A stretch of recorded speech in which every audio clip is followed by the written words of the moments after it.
Assalamualaikum warahmatullahi wabarakatuh. A'udzu billahi minasyaitonir rajim. Bismillahirrahmanirrahim. Alhamdulillahirabbil alamin. Wassalatu wassalamu ala asrofil anbiya'i wal mursalin wa ala alihi wa ashabihi ajma'in. Amma ba'd. Qala Allah Ta'ala fi kitabihil aziz. A'udzu billahi minasyaitonir rajim. Bismillahirrahmanirrahim. La tusyrik billah innasyirka ladzulmun adzim. Shadaqallahul adzim.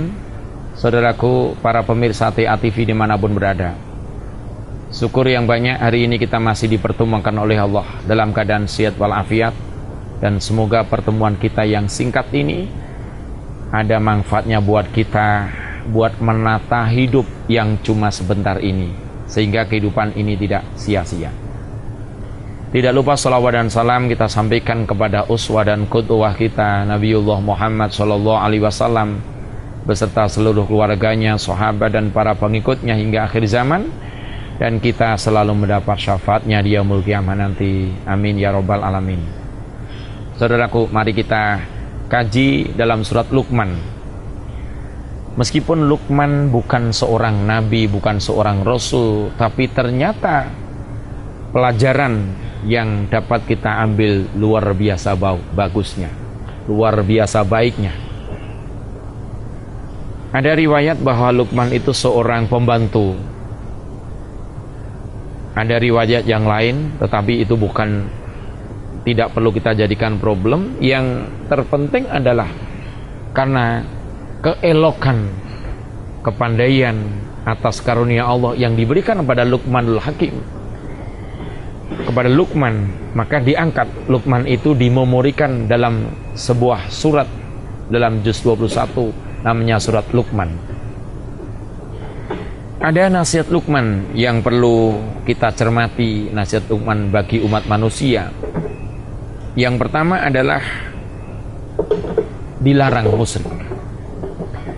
Dalam Al-Quran surat Luqman ayat 13, nasihat Luqman yang pertama adalah la tusyrik billah innasyirka ladzulmun adzim. Jangan musyrik, karena sesungguhnya musyrik itu adalah dosa yang sangat besar. Maka akidah keimanan harus kita tanamkan untuk diri kita dan anak turun kita, keluarga kita. La tusyrik billah innasyirka ladzulmun adzim. Tanggung jawab seorang kepada keluarganya adalah yang pertama mendidik agar kita punya akidah yang benar, yang lurus. Saudaraku, itu nasihat Luqman yang pertama kali. Kemudian nasihat Luqman yang kedua adalah bersyukur kepada Allah dan bersyukur kepada ibu bapak. Surat Luqman ayat 12-nya anishkurli wali anishkurli wa man yashkur fa inna ma yashkur nafsi. Diperintahkan barang siapa yang bersyukur kepada Allah, ternyata kesyukuran itu untuk dirinya sendiri. Wa may yashkur fa inna ma yashkuru li nafsi. Kemudian dalam surat Luqman ayat 14-nya anishkurli wali walidaika. Bersyukurlah kepadaku Allah dan bersyukurlah kepada kedua orang tuamu. Kenapa saudaraku kita dianjurkan untuk bersyukur kepada Allah? Ya, karena hidup ini yang berikan karunia Allah. Kebutuhan kita yang mencukupi Allah, dan kita memiliki apa saja itu adalah titipan dari Allah. Sehingga kita bisa berbuat, bisa bekerja, bisa beraktivitas, bisa apa saja, itu karena karunia Allah. Maka wajib disyukuri. Cara mensyukurinya kita gunakan sesuai yang Allah inginkan untuk sarana ibadah. Kemudian wali walidaika, dan bersyukurlah kepada kedua orang tuamu. Itu nasihat Luqman kepada umat manusia.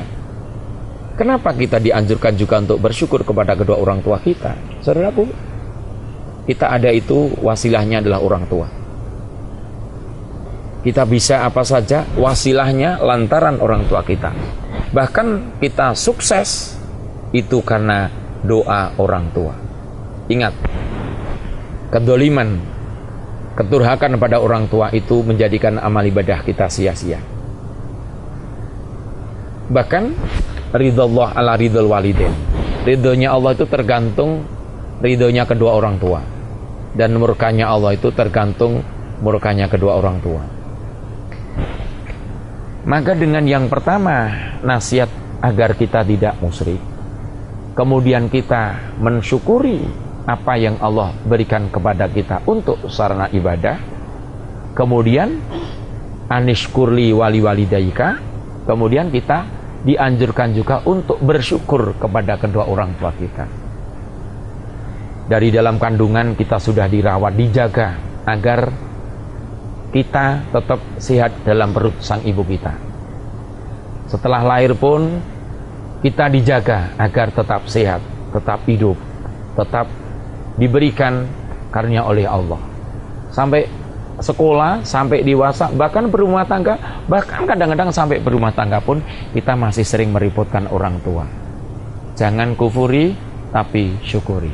Itu nasihat Luqman 1, 2, 3, 4. Insya Allah kita lanjutkan pada episode yang berikutnya. Sekian. Assalamualaikum warahmatullahi wabarakatuh.